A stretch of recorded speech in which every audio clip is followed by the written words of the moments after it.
मैं आरिफ हुसैन आपका medical knowledge में स्वागत करता हूं। कैसे हो दोस्तों?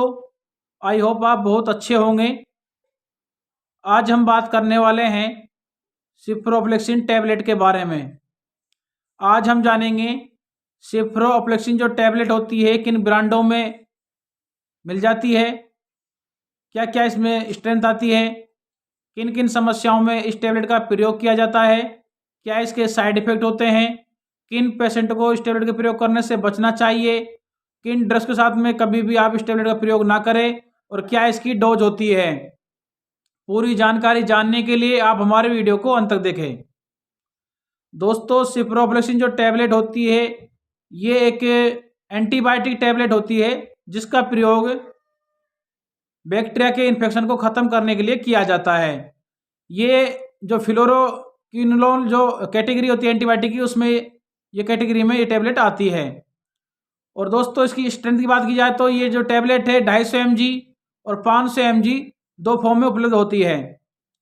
और दोस्तों, यदि हम इसकी ब्रांड की बात की जाए तो इसमें काफ़ी ब्रांड आते हैं, जैसे कि सिप्लोक्स 500 mg, सिप्रोबिड 500, सिफ्लोडेक 500, फिलोक्सिप 500, जॉक्सन 500, ये कुछ पॉपुलर ब्रांड होते हैं जो आपको आसानी से मिल जाते हैं। इनके अलावा अन्य और भी ब्रांड होते हैं जो आपको मार्केट में आसानी से मिल जाएंगे, लेकिन दोस्तों सब में जो कंपोजिशन होता है वो सेम ही होगा, सिप्रोफ्लेक्सिन।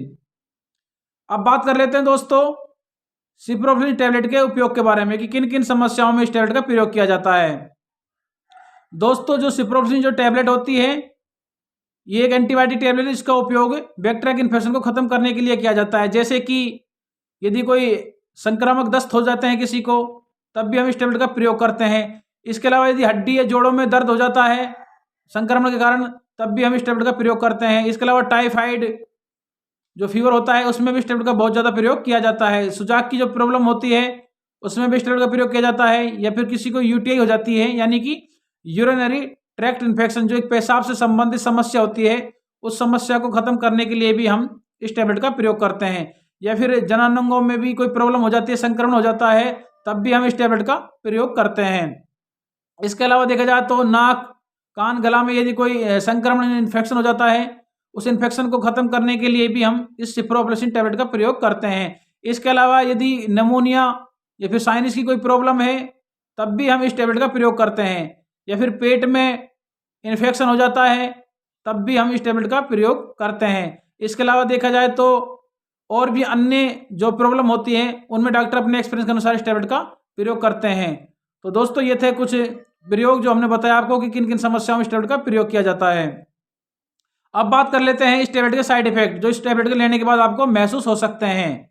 तो दोस्तों, साइड इफेक्ट के तौर पे आपको इसमें जैसे उल्टी आना, चक्कर आना, या फिर मतली, उबकाई, दस्त, या फिर दौरे, चक्कर आना, रेसेज, बेचैनी, सिर में दर्द, या फिर एनीमिया की शिकायत हो सकती है, कन्फ्यूजन हो सकता है आपको, लिवर एंजाइम का बढ़ना, इस तरह घबराहट, इस तरह के आपको साइड इफेक्ट तौर पे लक्षण देखने को मिल सकते हैं इस टैबलेट को लेने के बाद में।